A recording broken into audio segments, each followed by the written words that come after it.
I am Amy Leisnering. I am the Associate Dean of Inclusive Student Success for the College of Graduate Studies. And I'm really excited today to be the facilitator and moderator for the panel. In just a minute, we'll introduce our four amazing faculty panelists today. I just want to give just a little bit of information about myself. I haven't met a lot of you in person, so it's nice to actually see some faces here. I've seen a lot of your names a lot as I've been working in this great program. But I have been at San Jose State for 17 years. I have been the Associate Dean for the College of Graduate Studies, one of the two Associate Deans for 2 years. I started this position just 4 days after the university shut down due to the pandemic. So this semester, it's been great to actually be on campus and not just working from home. Prior to my taking this position, I was a professor of sociology in the Department of Sociology and Interdisciplinary Social Sciences, and I was also the director of Access, which is the Student Success and Advising Center for the College of Social Sciences. And I'm really loving this position. I get to work with graduate students, and I'm really excited to be a part of this program. I wasn't able to actually be at the first panel, but I watched the recording, and it seems like you all got some great advice. And I would imagine the same thing is going to happen today. So just to talk a little bit about our agenda, very similar to our first panel, we will have introductions from our four panelists. And then I have some prepared questions that I'll be asking of the panelists. And then we'll open it up to questions from the mentees, and then just talk about some closing remarks and takeaways. Again, just a couple of housekeeping things. If you could keep yourself on mute, that would be great. Feel free to ask any questions that you have that might come up in the chat. I'll be doing my best to monitor the chat while the mentors are talking and answering questions. And then when it comes to the official Q&A session, you can either put your question in the chat or you can unmute to ask your question. And I think, as Dr. Barrera had said in the first panel, it's great to see some faces and not just little black screens with people's names, but we're totally understanding if for whatever reason you don't want to have your camera on. So with that said, I am going to go ahead and ask our four panelists to introduce themselves. So they're going to give their name, their department, the years that they've been at San Jose State, where they actually went to school. And then we've asked them to please describe a person, place, or strategy that was a key part of their support while they were in graduate school. So Serena, you're first on my list. Would you like to go ahead and introduce yourself? Absolutely, wonderful. I am so excited to be here, everyone. Thanks for joining us this afternoon. My name is Serena Alexander. I'm an associate professor with the Department of Urban and Regional Planning. I have joined San Jose State in August 2016, so I've been here for 5 years, and this is my 6th year. My background is architectural engineering, so I have a bachelor's and master's degree in architectural engineering from Iran. I was born and raised in Iran in an Armenian family. Armenians are ethnic and religious minorities in Iran. Then after that, I immigrated to the United States and pursued a master's degree in urban and regional planning at Cal Poly Pomona. After that, I went to Ohio to receive my doctoral degree in urban studies, and then came back to California as an assistant professor in 2016. So in terms of my answer to the question, I don't have a specific person. There were many people that I was inspired during my graduate studies, but I do have a strategy for you. I think If you really want to build a strong community, there are two things that you have to consider. The first one is commonalities. So commonalities could be commonalities of interest, commonalities of background. Maybe you came from the same country. Maybe you have similar research interests. Maybe you live in the same neighborhood. And then the second one is the concept of reciprocity. So building a community is about giving and receiving. So you're not only going to get support, but you're also going to give support. So if you consider these two things, and these are the things that I considered during my graduate studies, I think you should be successful. I hope to be able to elaborate on this a little bit during this panel. Thank you. Wonderful. Thank you so much, Serena. Our next panelist that I would like to have introduce themselves is Sahar Nozan. Hi, everyone. My name is Sahar Nozan. I am a brand new faculty member here at San Jose State. It is my first semester. I'm an assistant professor of Asian American Studies and Sociology in the Department of Sociology and Social Sciences. And I got my undergraduate degree at Sacramento State. So born and raised in California, been here my whole life, went to a CSU. I majored in sociology, minored in psychology. And then for my graduate degrees, I got my master's in education at UC Santa Cruz, and then went on to get my PhD in sociology as well. And now I'm here. In terms of key strategies, pieces of support, I think the biggest thing that I can say is the importance of horizontal relationships. And what I mean by that is those peer-to-peer networks, right? In graduate school, you always have that one advisor, but I think what's been really key to my success is really cultivating those horizontal networks where I can rely on my peers as well. Great. Thank you so much. Next, we have Alberto Garcia. Hi, good afternoon, everyone. I'm Alberto Garcia. I am an assistant professor in the history department, and this is my fourth year at San Jose State. I started teaching in the fall of 2018. Born and raised in California in the Sacramento area. I'm a first generation child of Mexican immigrants. My parents moved to California from the state of Michoacan.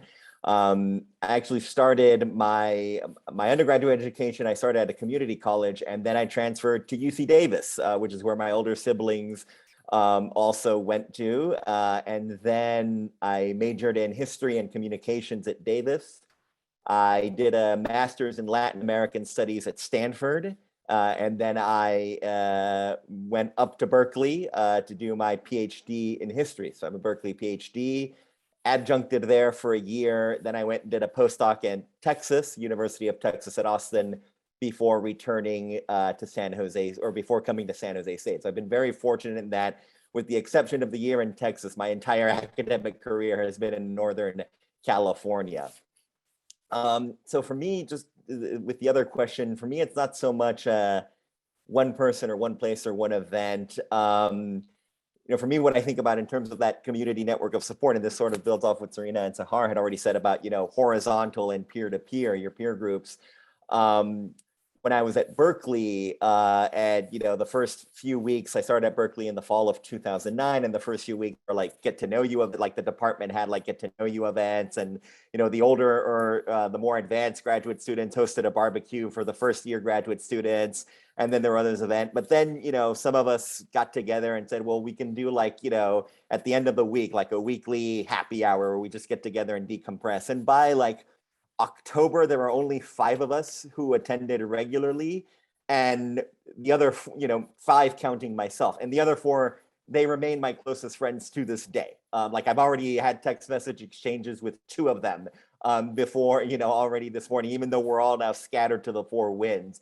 And so it was just, that, and once we started teaching discussion sections, and once we got close to qualifying, like we couldn't make the once a week, meetings anymore, but, we tried to do it at least once a month, right, at the end of the semester. And so that was, it takes work sometimes actively working, but I think, I will second what Serena and Sahar said. The peer-to-peer horizontal relationships are, were quite important, at least for me in my graduate career.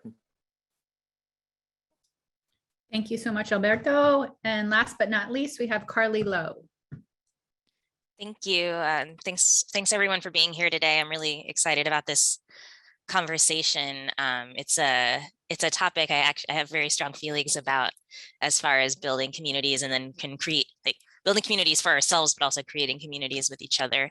My name is Carli Lo. I'm the university archivist here at San Jose State, which means my kind of rank is librarian. I've been here since summer of 2019, so I had about 8 months on campus before they sent us all back to work at home. I'm enjoying having some days working at home, some days here in the office with my hands back on the historic documents of San Jose State. I got my bachelor's in philosophy at University of San Francisco with a minor in performing arts and social justice. And then from there went on to get my teaching credential at San Francisco State. I'm born and raised in San Francisco. And then I got my national board certification in teaching. After an 11-year teaching career, I decided it was time for a change. And as most librarians and archivists, that job is their second or third career. And so that was true for me as well. I got my master's in library and information science through the online program at University of Illinois, Urbana-Champaign, and was incredibly fortunate to get this job directly out of grad school. It's a very rare event for an archivist to not have to work several years moving around the country doing contract work before getting a job as stable as this one. So I'm thrilled to be here.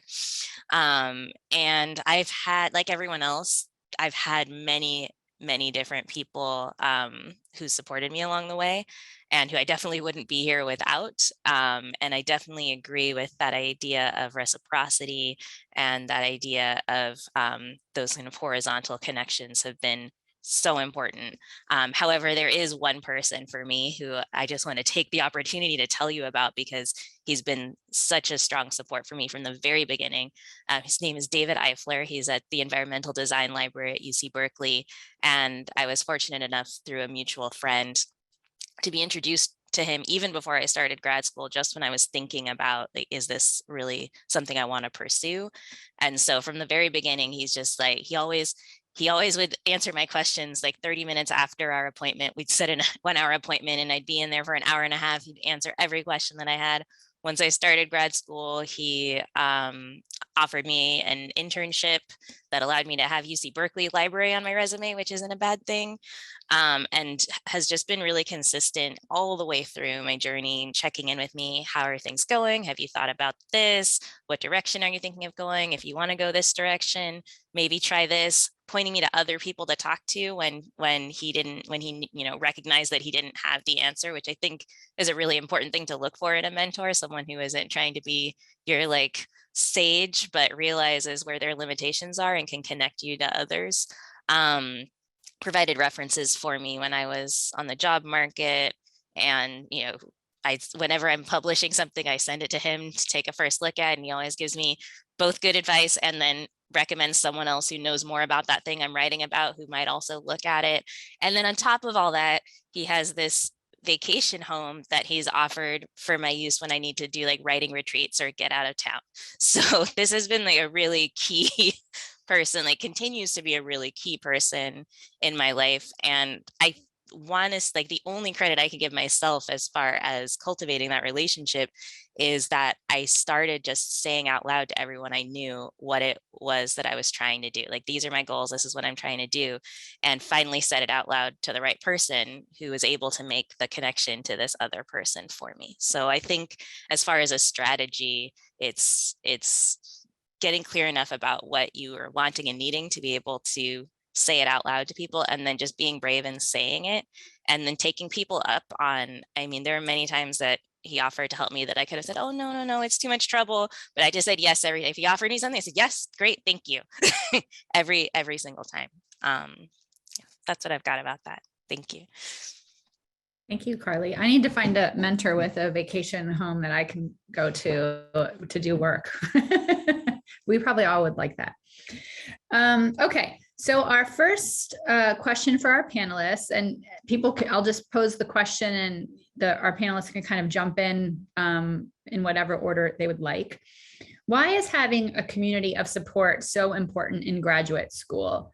And can you share an example of how it helped you? Some of you have already talked about this, but if anyone would like to share a little bit more. So why is having a community of support so important? And can you share an example of how it has helped you? Anyone like to start? Serena? Absolutely, I can go first. So I think the first important thing is to feel that you're not alone. I think the community of support does that for you, that you understand that you're connected to a community. You're not alone in your struggles, in your doubts, and there are people there to support you. So your community of support supports you at a personal level, at a psychological level, and also professional level. So you can ask for help in a variety of ways. But at the same time, this community is also about having fun. Because what we sometimes forget, graduate school is about all these rich experiences. And one of those rich experiences is having a little bit of fun through the process. And I know that this is sometimes difficult to think about, but that community gives you that opportunity to have fun with your friends, with people that have common things with you. And of course, that contributes to your success, both in the short run and also the long run.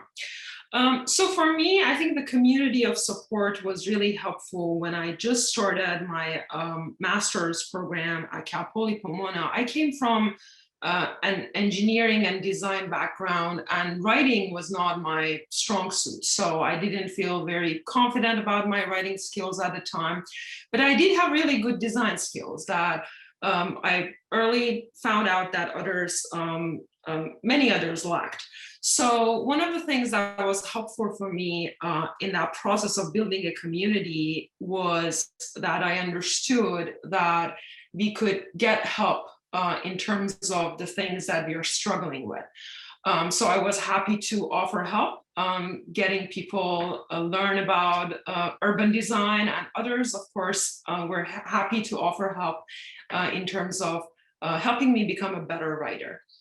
And I think that's the best example that I could use. Thank you. Thanks so much, Serena. Any of our other panelists like to add something to that?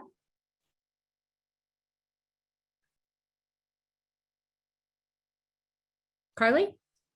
Yeah, when I was thinking about this question, the first thing that came to my mind was that for me, that support, it wasn't just about the academics, though that was also important, but it also, and Serena touched on this a little bit, just kind of balancing, like there's so many other things going on in your life at the same time as grad school, and seeing how others in my community of support kind of worked with that and handled all of those competing priorities and kind of worked towards the life that they wanted, helped me to kind of envision and think about what I wanted and also what I didn't want. And so, having models around, whether those might be peer models, those might be people who are a bit ahead of you in the program or who already have careers, but being able to see like the different forms that life can take has always been really important for me. It's also been important for me as far as accountability. Sometimes it was kind of hard to show up for myself. I try to show up for myself, but sometimes it's hard when I feel like it's just me. So knowing there are other people kind of cheering me on, checking in, other people who will notice if I don't show up, helps me to stay motivated for sure. And then I also find it really helpful to have at least one person in my life at all times that I can take questions to about, like, is it just me, or like, am I crazy, or is this really happening, or is this really messed up? And so, I always try to make sure I have at least one person in my life who I can have those conversations with. Yeah, Alberto. Yeah, and sort of building off of what Serena and Carli have already said, I mean, there is the professional academic aspect of it. your support network, they can look at drafts or things, and then you can also, again, reciprocate and look at drafts or things of their work. But I think one of the most important things, particularly for me, was, my closest friends and I in graduate school, we were the ones who would remind each other that it was okay to take a break from the work every now and then. And whether it was, going outside for a hike or a walk, or just like, let's see if there's something good on Netflix and like just watch that, for the next couple of hours, or, things of that nature. I mean, that was one of the valuable things to me. And, the work will still be there whenever your break ends, and the world is not going to end because you take a few hours off, and you need that break, even if it's just a few hours, something. You need that break. And so for me, my friends and I, we were always there to remind each other that we needed that break from the work, and that the world would not end because we decided to take a break to watch something on Netflix. Yeah, I'll touch up on that as well. In terms of the academic advising aspect of it, I think having, when I thought about this question, the first thing that came to mind was the peer group that my colleagues and I created to apply for the job, cycle. So we were all graduate students at different institutions, and there was like 4 of us, I think. And that was so important for all of us in terms of just moving along through the job market together, right? So like exchanging drafts of things, keeping each other on track. Other things that are really important is exchanging notes, right? So if you have a community of support, you not just have one advisor, you have 4 advisors, right? Each of your colleagues and then their advisors, right? The different resources and notes that you all share with one another. Like, oh, did you apply for this fellowship? Are you going to, things that you never knew of or thought of. The information that gets, part of a group is really generative. And then, it's really, I think, important to, at least for me, it was very important for all stages of my career to have people in my community of support that were ahead of me, right? So like having those people who were 1 or 2 years in cohorts above me so that I can learn through their process, right? They went through their qualifying exams. I saw the stresses on their faces, asked them afterwards how it went, and then constantly kind of just learned and, was in conversation with those folks, and then sharing that knowledge then when, with the new cohorts that come along afterwards. Thank you so much. And that's a great segue into our next question, which is, in what ways can or should students build connections with other students? So how can they both best support each other while they're going through the program together? I can start on this one. Okay, that'd be great. Thanks. Yeah, this honestly, this has been the thing that came out of graduate school for me was really, I think the single most kind of part of my success was definitely those communities and making relationships with different students across the board, right? Different departments. Especially because I was in education and then I went to sociology. And so I had like cross-disciplinary networks of support, which was really important. I think those connections are really important, right? Especially what people were saying earlier in terms of checking in with one another. Like, oh, is this, Carli was saying like, oh, is this really how it should be? That's really important, especially across departments. Things that I just mentioned earlier in terms of sharing resources. But and then what Serena also said, it becomes lonely, right? Like you need to have somebody there who's going through that process with you, and to be able to rely on somebody or, a group of people who are going through that process with you is just kind of really changes the game and allows you to feel like you're not just going through it alone.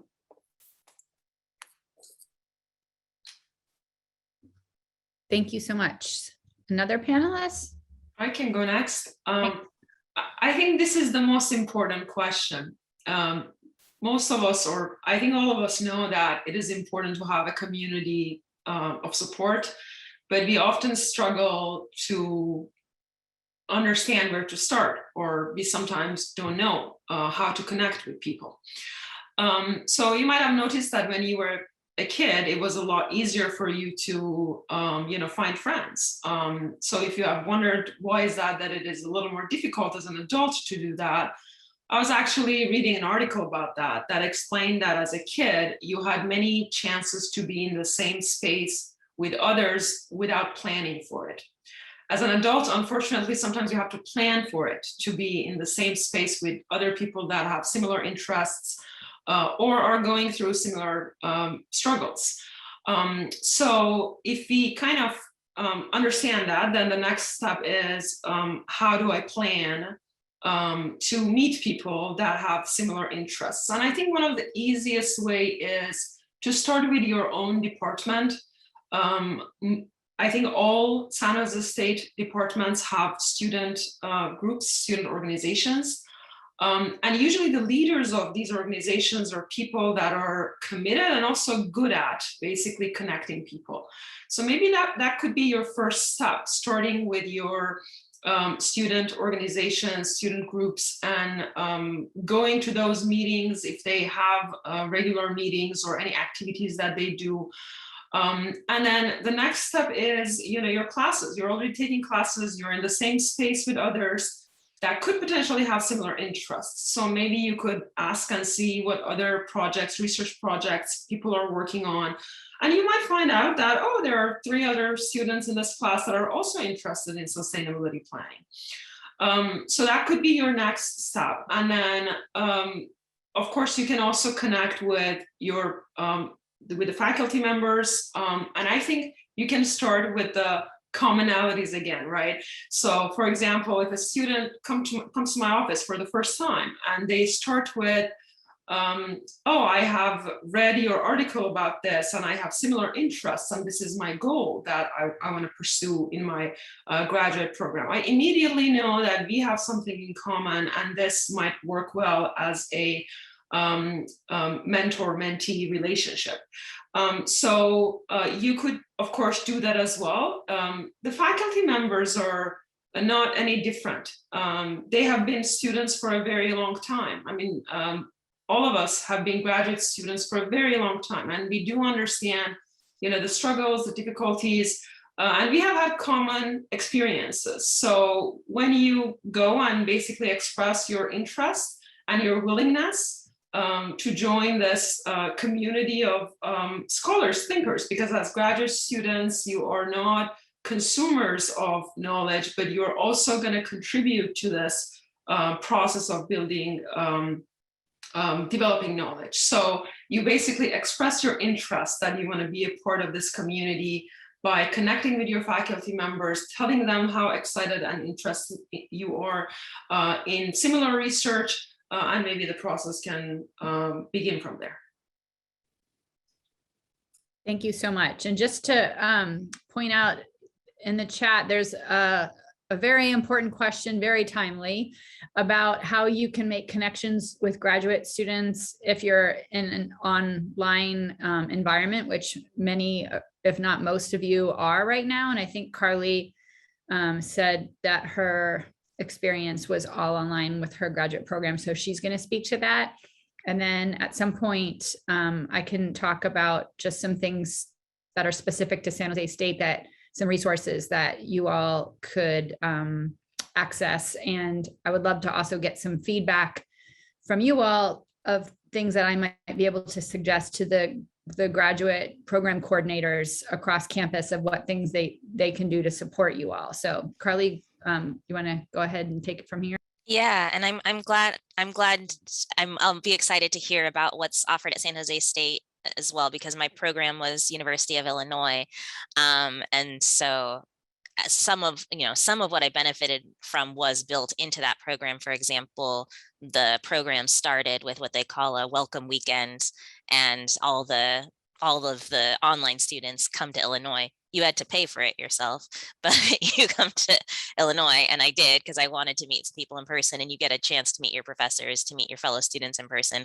I was actually expecting to leave there with kind of more new friends, but as Serena was saying, it's hard to make friends as an adult. And so the way I made connections with people were largely through kind of smaller group experiences, or experiences that were kind of separate from my grad school program. So I was in a few different scholarship programs that would hold events, and I met people through there. Again, those were in person. It was before COVID times, but also sometimes online.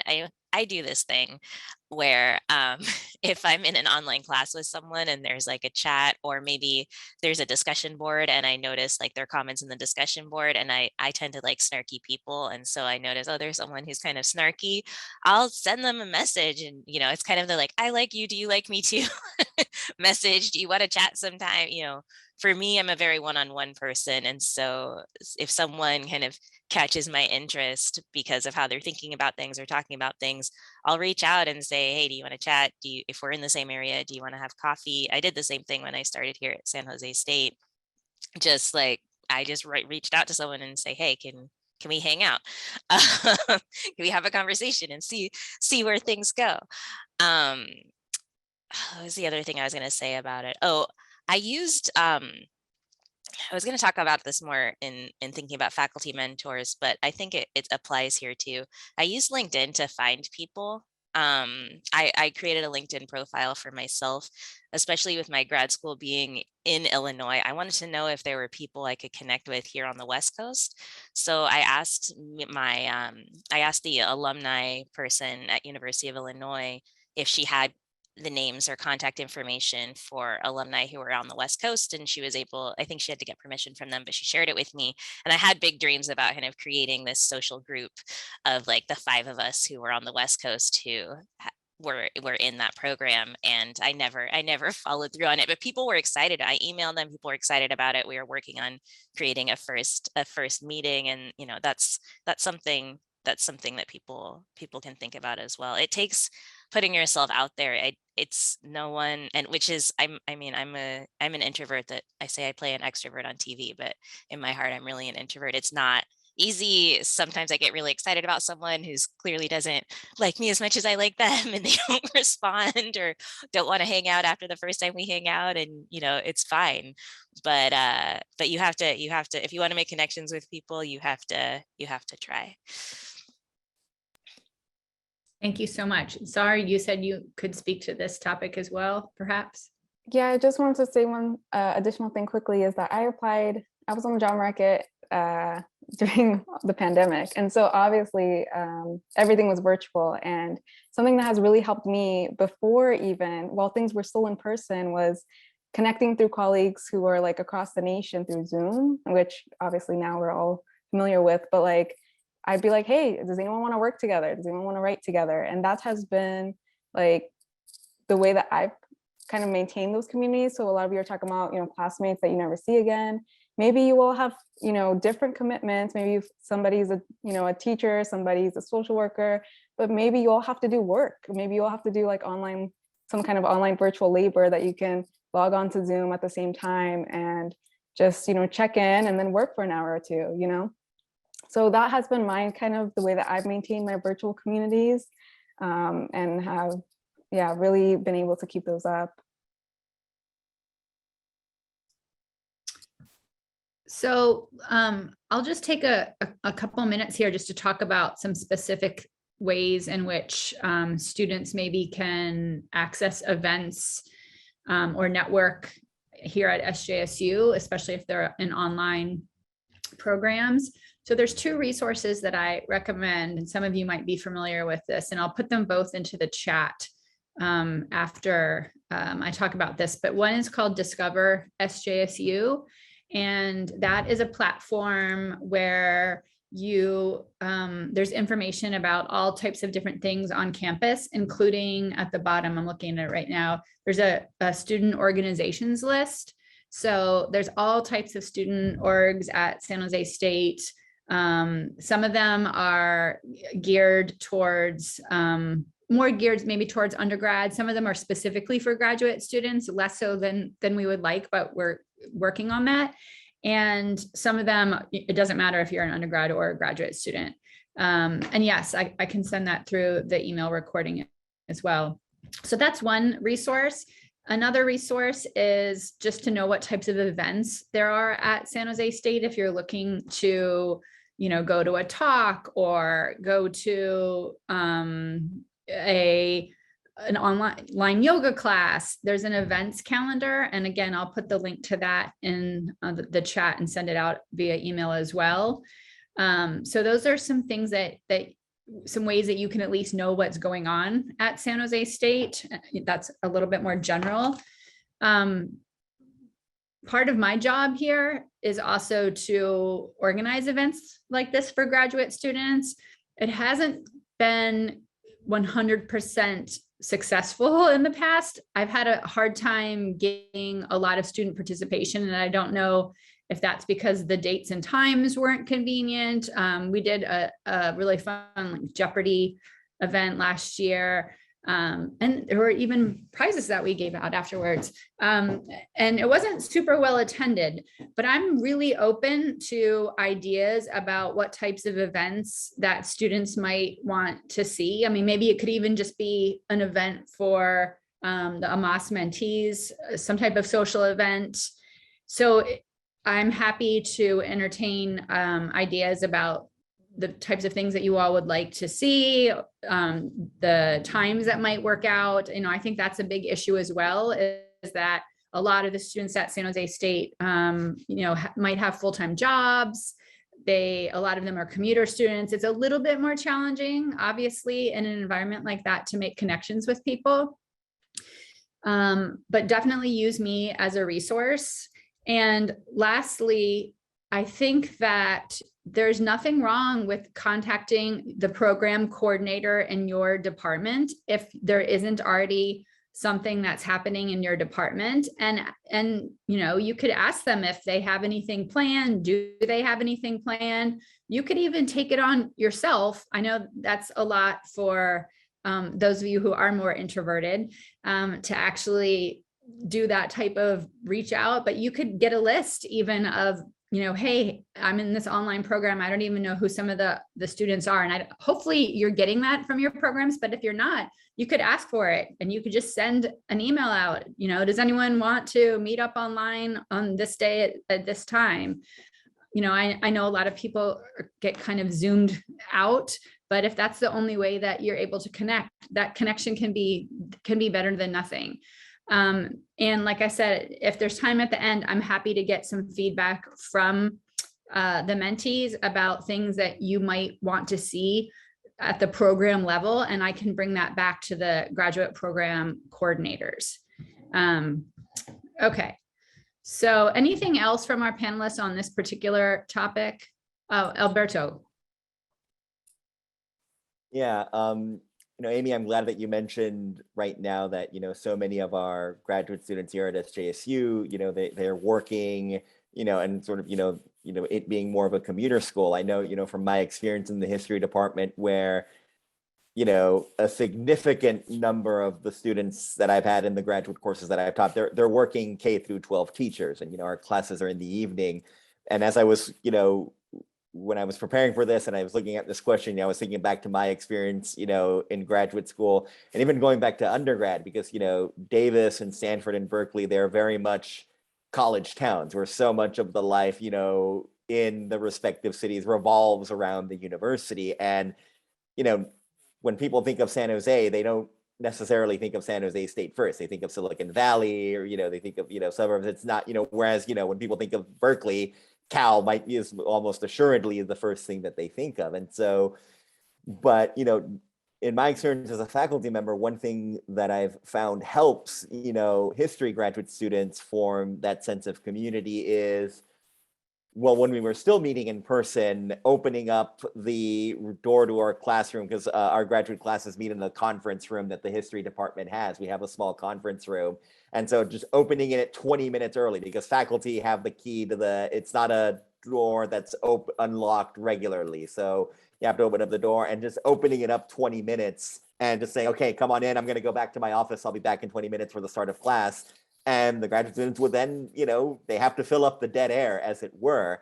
And then once we switch to Zoom, and since I've taught graduate classes in Zoom, like the students ask me like, hey, can you actually like start our class meeting like 20 minutes early so that we can have that 20 minutes of time where we can just talk amongst ourselves about our projects and everything. And I'm like, oh yeah, no, sure, of course. Like I'll open the Zoom room early. And so I do think that, there are challenges even before the pandemic. There were challenges just because of the way that graduate programs are structured and the demographic profile of our graduate students, but it can be done. It might just take a little bit of work, or it might not be, you might not have quite as many opportunities as you would have at other places, but they are there, but it takes a bit of work. And something else that I thought about, for me, because like 90% of the time I'm an extrovert, so I like doing that type of work.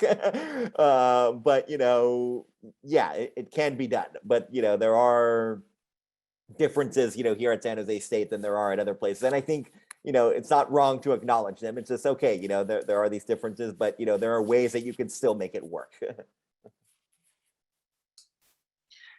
And may I just add something to Alberto's point? I think that's really important. Your faculty members are already trying to do things to help you connect. And it is important to know that they are also open to receive feedback from you. If there is anything that you think would be helpful, I'm sure that faculty members are going to be happy to incorporate that into the class. But generally, the online classes also have some tools that are meant to help students build community. So for example, I still do have group projects in my online classes, and students get to work as a part of that group and get to know each other. We also have discussion board activities that if you are really connecting with someone because they have similar interests in research and so forth and so on, you can, of course, try to connect with them outside of the class. And again, there are all these other methods and tools that are used starting the class early. I also have done writing group activities that I basically ask people to get into groups, and then they work with each other. It is something that they don't necessarily have to meet in person. They can schedule Zoom meetings, they can talk on the phone, whatever method that they prefer, but they have to report every month what kind of progress they have made through these writing group kind of activities. So if you see there are like things that would be helpful, please do not hesitate to contact your faculty members and tell them that, in this online environment, this particular activity you think would be helpful. Remember, your faculty members are also going through the same process. They're still figuring out how to do this in a way that best for you. So they would appreciate getting feedback from you. I just want to say too, so I just went ahead and put in the chat the links to both of the two websites that I was talking about. And actually the events calendar, you can search by, it's actually kind of neat. You can search by whether the event is virtual or in person. So if you can only attend virtual events because you don't live locally, you can filter events that way. And you can also filter it, is it something that is it an academic type event? Is it a social type event? I'm seeing some other ideas in here. I'm writing them all down so that I can incorporate them. The last thing I want to address on this topic before we move on, and again, if there's time, we can revisit this at the end because it's obviously an important topic, is I know that, so several of you are saying that you're just getting a lot of emails about, well, everything about in-person events, about only, and there is a lot of communication. This is a very large university.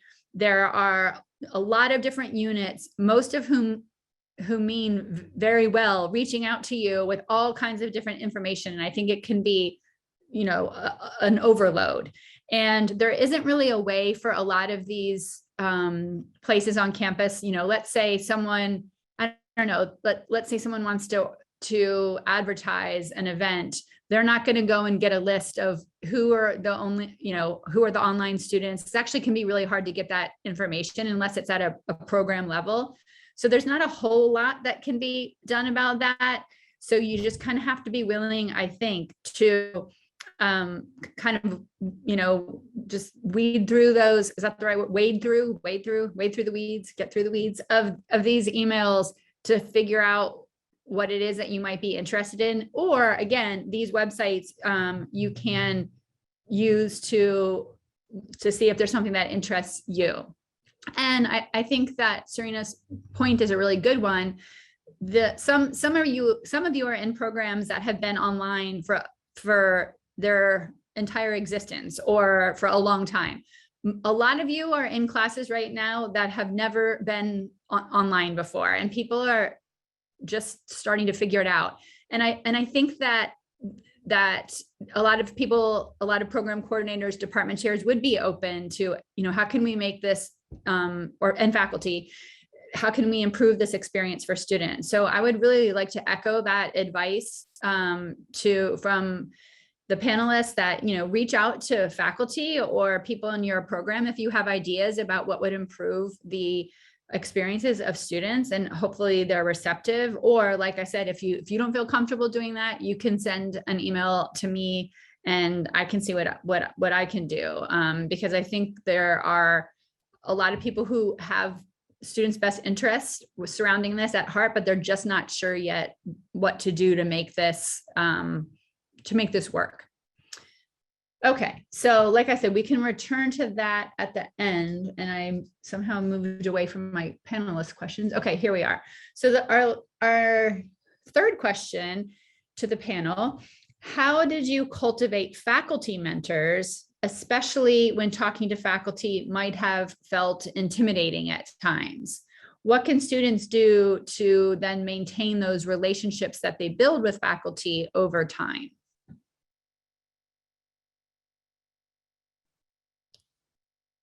I can go. Sorry.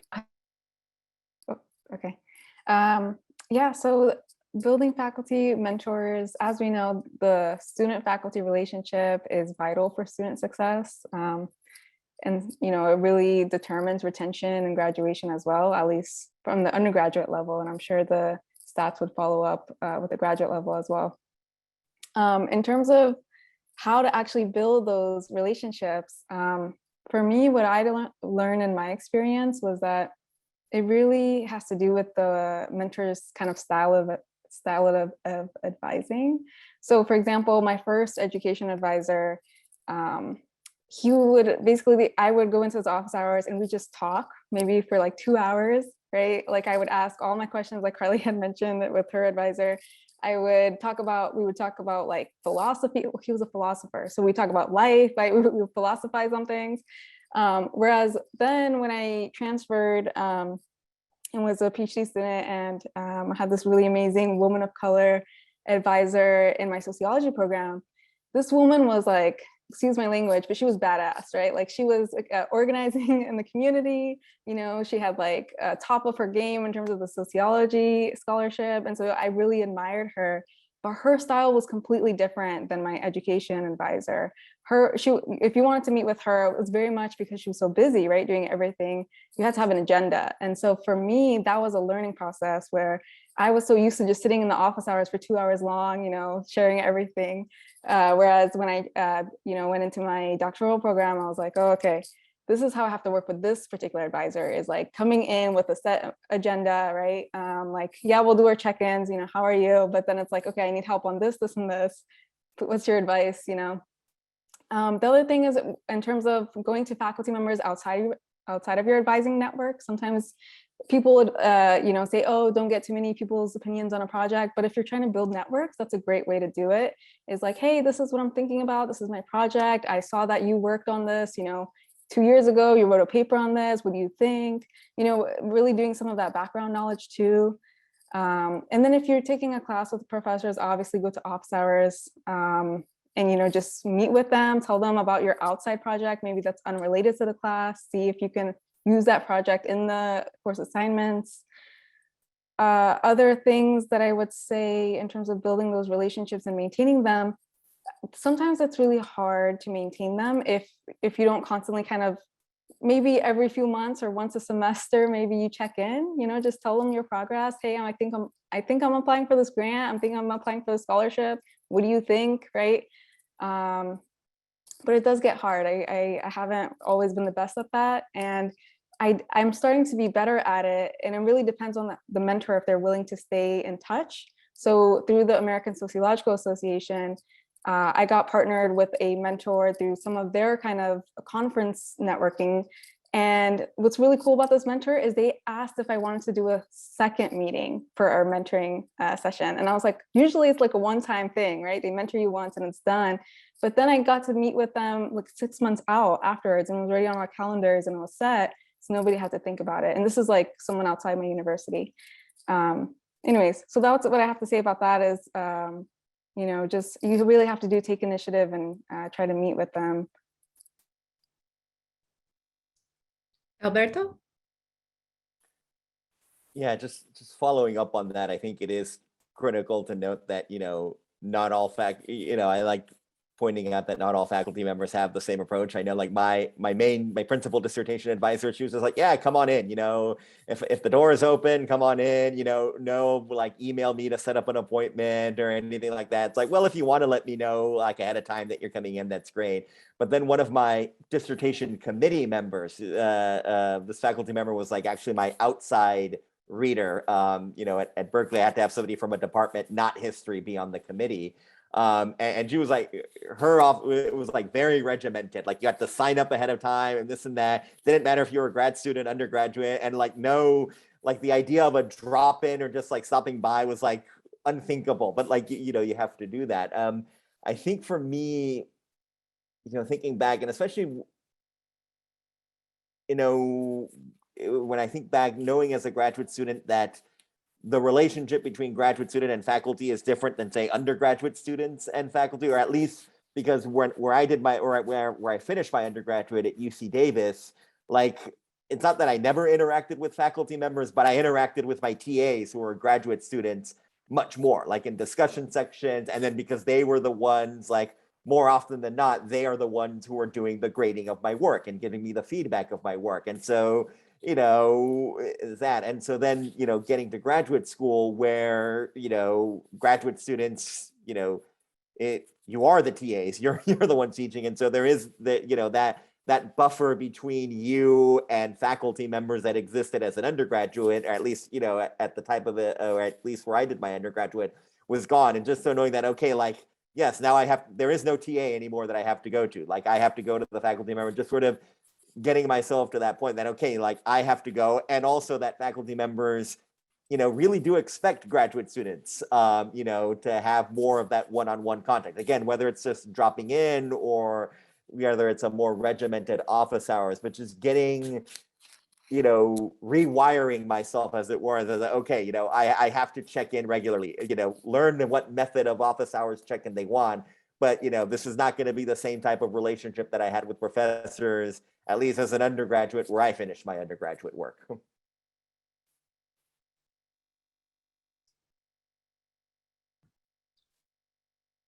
Yeah, I think the mentees are getting some really great advice about this here. Anyone else? I'm going to address something in the chat that some faculty members and advisors don't have office hours. That's very problematic. It's not best practice, especially if it's a graduate advisor. And I would say that you can still reach out to them, which is what the advice that you're getting. You could certainly email them. But if it's a graduate program coordinator, if it's your designated advisor and they don't have office hours, please email me and let me know who that person is, because that is not what we want to be seeing here. So that's an issue. And I do think that like some of our panelists are saying is that sometimes you have to be willing to, you know, push the envelope a little bit. Where I used to actually be the graduate program advisor in sociology, they don't currently have a graduate program right now, but I would tell students a lot of times, like, if no one's going to knock on your door and say, hey, I'm here to be your mentor, your advisor. Sometimes you have to really do that work. And especially if people aren't even going to be having office hours, you might just have to kind of be a little bit persistent. And it's not ideal, but that's oftentimes, you know, the squeaky wheel gets the grease kind of expression. You know, you're the best advocate for yourself often. And that does get to a question number 5, which we'll get to in a minute. What happens if you can't really find a community of support, or you're experiencing roadblocks? What do you do? So I won't say anything more on that, but I'll go ahead and move to number 4. Question number 4. Did any of you draw on family and friends from outside of graduate school for support? And this actually kind of does get to this topic that we were talking about. What kind of support did they give, particularly if they themselves did not go to college or graduate school? Carli? Hi. Absolutely. I mean, probably more so people from outside of graduate school than people from inside of graduate school were part of my community of support. My best friend from high school in particular, who was doing completely different things in her life at the time, but we just planned co-working time. I was way too busy to hang out with her. You know, over the time I was in graduate school, I was way too busy to hang out the way that we used to hang out. So we would just get together in a cafe or at one of our houses, and just like I would work on my readings and writing, and she would work on things she had to work on, or just, you know, things that entertained her. We can both have our laptops, but we were just there with each other. You know, we've always loved each other and supported each other in whatever we're doing. And so it wasn't about, you know, whether she was doing the same thing I was doing or studying the same thing that I was, but we were just kind of making space and time to be together and support each other. Also with family and friends, just like I think I've often been the planner of kind of outings and adventures, and it became like my family and friends job. Like they'd plan things like, let me know when it's happening, when it's starting and when it's ending, and I'll do my best to make it. And giving me kind of breaks that Alberto was talking about, like, okay, here's something for you to do, take a break, come do it with us, but not having to kind of do all of the planning leading up to it. And then also just remembering that I feel like my family and friends reminded me that, you know, there are connections between what I'm studying in this academic world and the real world, like kind of giving me that window back into the real world, that this isn't just about this pile of articles I have next to me, but there's something important about this. And then also seeing that, you know, with or without a graduate degree, life can be full of joy and success, and this thing that I'm doing isn't the be all end all. Thanks, Carli. Anyone else? Serena? I can add something to that. I think that it's interesting that sometimes we do not appreciate the support that our family gives us during the years. Later on, when we think about it, we start to understand how important it was. But some of you might have, you know, immigrated from another country. Some of you might have moved to another state, and you might have lost your close connections, your friends, because they no longer live in the same city as you are. So you might wonder, what am I going to do about that? So one important thing is that your family supports you not only directly, but also indirectly because of you know, your experiences. So for example, if you are coming from a family of immigrants, you might have thought that there are other privileged people who were born here that had privileges that you did not have. But in fact, your family is a family that has proven to be resilient. They have shown that they are able to adapt to new circumstances. And that might be a quality that you also have, just because of the fact that you belong to that family of immigrants. So sometimes it's about thinking about all these little experiences that we have had in the past that still give us strength. So for example, I remember that my grandma used to tell me that if you don't have something, try to build it yourself. If you don't have the ingredients to build it, then go try to borrow it from your family and friends. And if you don't have anybody to borrow from, then you really have to reconsider your situation and really think about the fact that you don't have people to go to. So I think that's something that, again, as a kid, I did not really understand the meaning of, but as I grew older, I really appreciated that advice, that you should actively seek to build a community of support. And if you don't have it, you really have to work on it.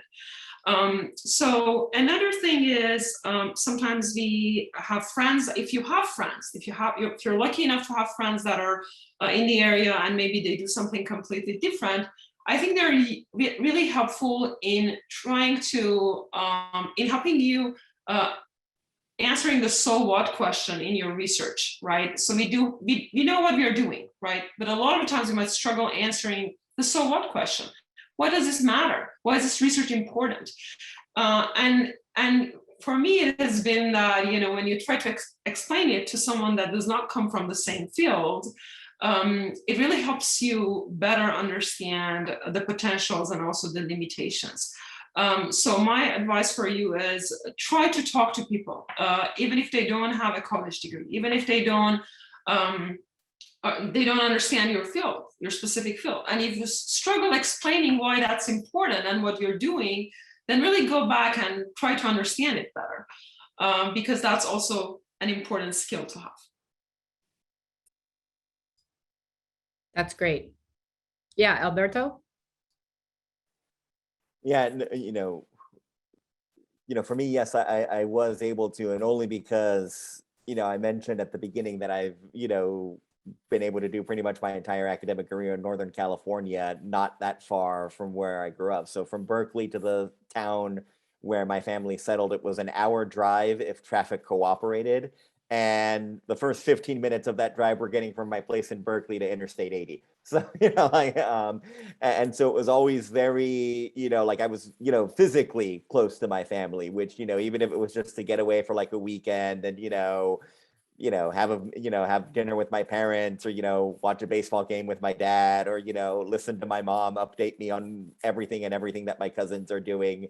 Like that was, that could also be like a nice break. And, my parents, who are two of the smartest people I know, but they don't have much formal education. They stopped their formal education in grade school, because of the circumstances of their childhood in Mexico. But it was nice to have, to be able to be physically close and catch up with them, which I know is not something that every graduate student can do. Although maybe this is something where Zoom can come in handy. It's easier to, see people's faces, when you're talking to them now, even from a distance. I was also fortunate that, many of my close friends from undergrad, Davis and Berkeley, it's also not that far away, remained in the Davis area. So, I could usually, we could have like, even if it was just once a year, we could get together and we can just catch up on each other as well. And again, going to what Serena said about explaining like the so what, they're like, okay, so like, remind us, like, what exactly are you, like, why are you reading so many books? Like, what is the point of what you're doing? And so like, explain to them as well. But yeah, I mean, again, in my instance, family and the friends outside of grad school were pretty key. Although a lot of that also shaped by the circumstances that I did my graduate program so close to where my family was, and also so close to where several of my close friends from undergrad were as well. Yeah, and I'll also just add to that as well. I think family has been the biggest kind of, fortunately, because I know not everyone has the same family situations, but for me, they've been an emotional support network, and also just my cheerleaders the whole time, right? Like I was first generation college student, but my parents and my grandpa especially, he was biggest advocate for like women getting their education, right? So like always kind of encouraging me. My aunts and uncles had always, at family gatherings, would always be like, so when are you going to finish your PhD? The question that you never want to hear, but they would constantly ask. Yeah, and it's just grounding, right? To be around people who are not academics and just like filled in, their head is just only talking about academic jargon, and it kind of relates you back to the community and the real world, and that people have problems outside of like, I mean, I know finding the right research design for your research question is really important, but there's other problems out there too. And so, yeah, for me, it always kind of brings perspective to be around family. Okay, great. So our last question, if students are having a hard time building a community of support, what types of activities can they do to support themselves? And before anyone answers, I just want to add something I've looking at the chat. I do think that the last 2 years have been extremely difficult for so many people.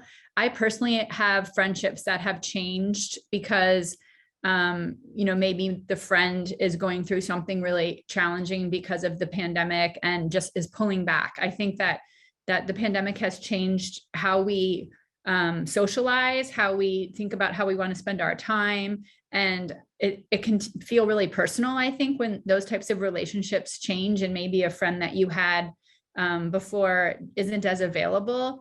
And so that's why I think that this question number 5 is really important, because the reality is sometimes there might not be someone out there for you and you might feel really lonely. So especially during this time. So what are some things, panelists, that if students are having a hard time, what kind of things can they do to support themselves? And maybe you could share if this has ever been an issue for you as a graduate student, or even since you've started working here, since you've been here, obviously, during these really challenging past 2 years.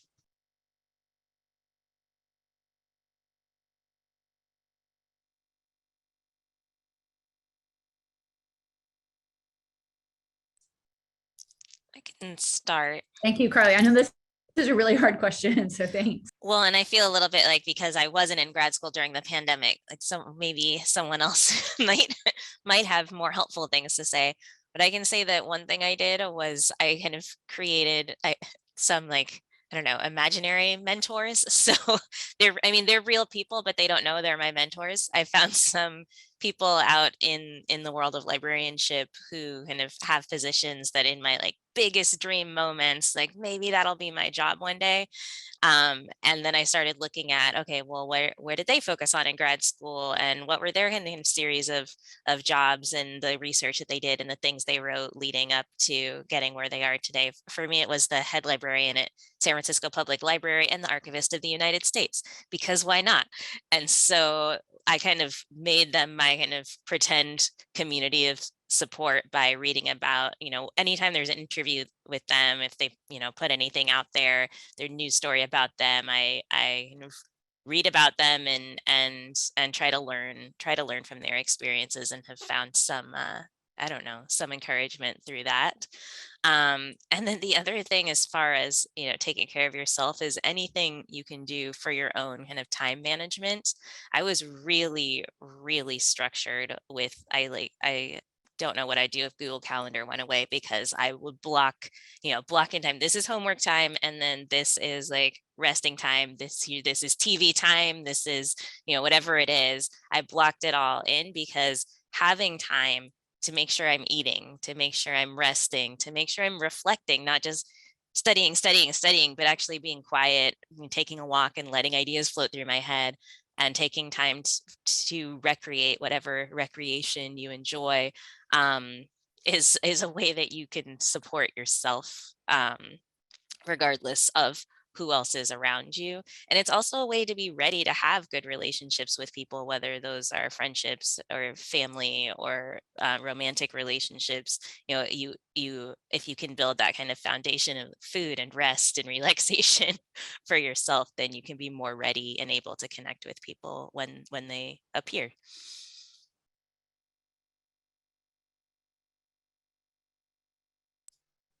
I think it's also really important to be, people say this all the time, and it's kind of cliche and cheesy, but to be kind to yourself, especially during this time. I'm seeing a lot of stuff in the chat like, oh, I thought it was just me that was having a hard time making friends or making connections. I think it's so important not to take anything personally right now from people. None of us are at our best selves during this time, and we've just gone through something and are still going through something that was just unprecedented in the history of all of our lives. And just to realize, other people are struggling as well. And if someone doesn't, get back to you, or you make a connection with someone and you're wondering if it's you, it's likely not you.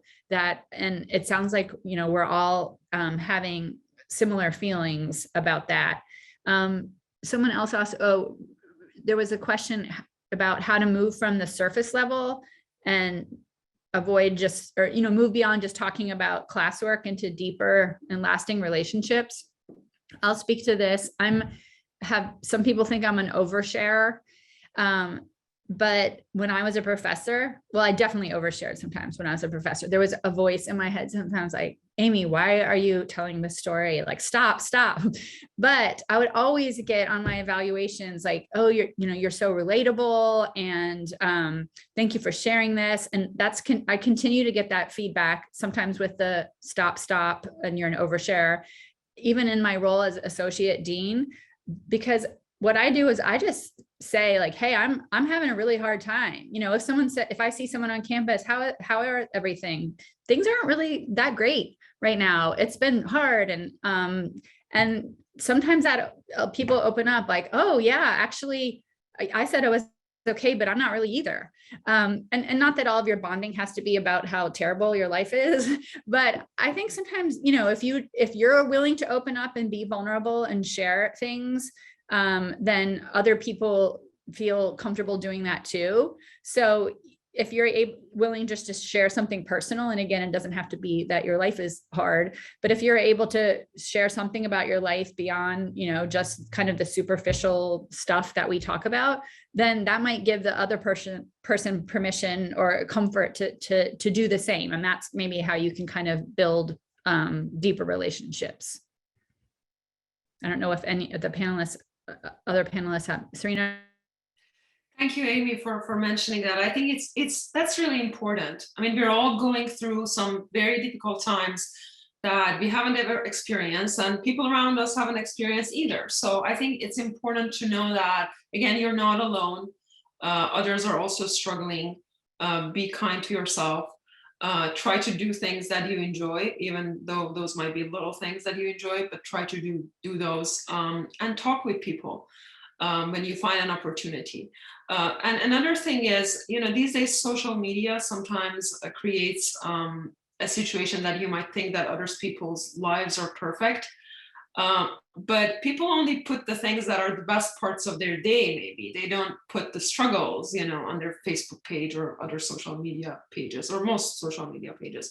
So it's important to know that, real life is really different from that. And then everybody at this point is struggling. So we are all in this together. Maybe we are in different boats. We're not in the same boat, but we're all struggling. We're all in the same storm. And we're all going through some difficult times.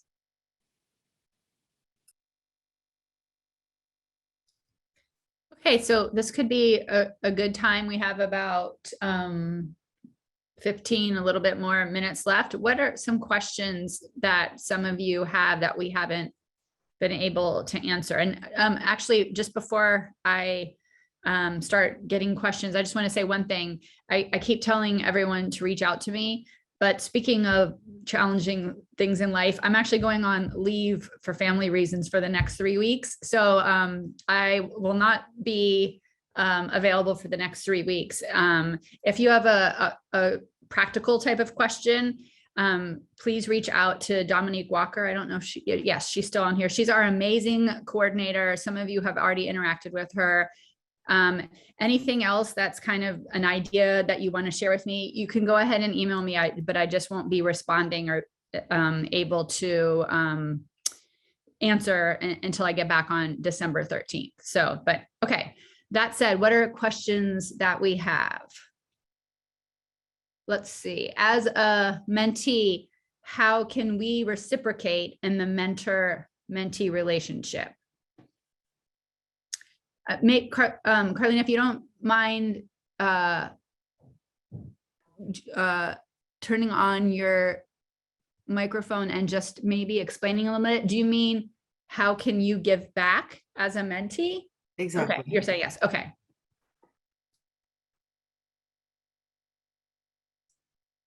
I think ideally those opportunities arise naturally. So like, for example, with my mentor, David, who I talked about at the beginning, he just reached out to me when he needed things and I said yes. And sometimes it was they were doing a job search and he wanted to know if I knew anyone I would, especially new librarians, I would recommend. Other things that have come up that I can help with, and I tried to make myself available as much as I can.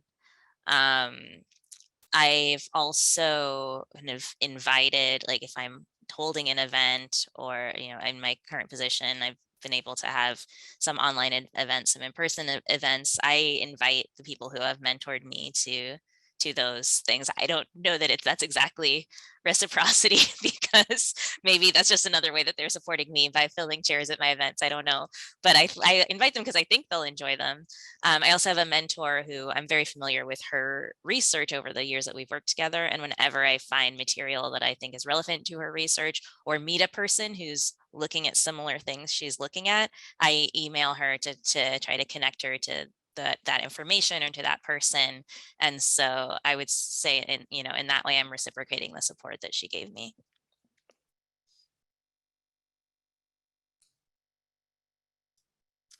Okay, other questions? Melissa has her hand up. Oh, I'm sorry. Oh, Melissa, yes. You hear from Thank another you. voice. Yes, we can hear you. Thank you.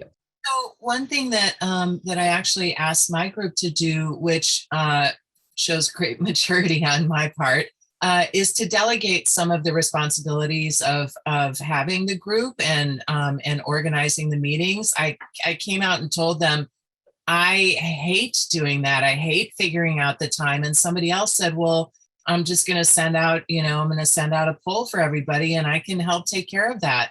And then another one of my mentees said, we talked about how we wanted to communicate and they agreed on Discord. And so that mentee set up a Discord channel for us. So I think that there are actually practical ways, and it's just like been so amazing to feel like we're a team rather than I'm organizing this thing, they're showing up, and we have this super power differential going on. So that's just a couple things that could be helpful. Thank you so much, Melissa. Can we communicate with other mentors on the panel? Do you mean, I'm assuming that you're meaning reaching out to other mentors? Yes, reaching out. I think that really, I would imagine, I don't want to speak for all mentors, that people would be okay with that, but I think there's also some time issues as well. So, you could always ask someone that you see that's a mentor that is not in your part of your group if they're okay with reaching out to them. I mean, I would imagine then they would be able to tell you what their time schedule is like. So there's definitely nothing prohibiting you doing that. So yes, you are allowed to do that. Yes, and a lot of so our mentors are saying that they'll always be honest about whether they have the capacity to help. Okay, so other than our larger group email, is there another place for mentees to try to connect with each other outside of our micro groups? So I think that's something that I will definitely set up, because it sounds like there's a lot of desire for that. A while back, someone had posted something about having a map so you all know where you're from. I can set up something. I am not a Discord user or a Slack channel user, or I don't know what the best way to do this would be. If anyone has ideas, I am very open to that. My idea is always, let's have a Canvas page, but I know that maybe students, that's not really what people are wanting. I mean, I'm almost 50, so you got to cut me some, to not use the word Slack twice in the same sentence, but got to cut me some slack. Okay, so if you have ideas about that, you can certainly reach out to me. Again, I'm not going to be able to be responding for a few weeks, but I'm happy to coordinate that, or even give you all access to, I could do that actually today. I could give you all access just to the list and emails of all of the mentees and the programs that you're in, and you could fill in, where you're from. That's actually something I have a few hours, and my last few hours I would love to dedicate to helping you all do that. So yeah, there is nothing wrong with being almost 50, but I just sometimes, like, my 13-year-old is like, Mom, you don't know how to operate this thing. And so okay, so I will Oh, and Dominique has also offered that you could send ideas to her and we can coordinate as well.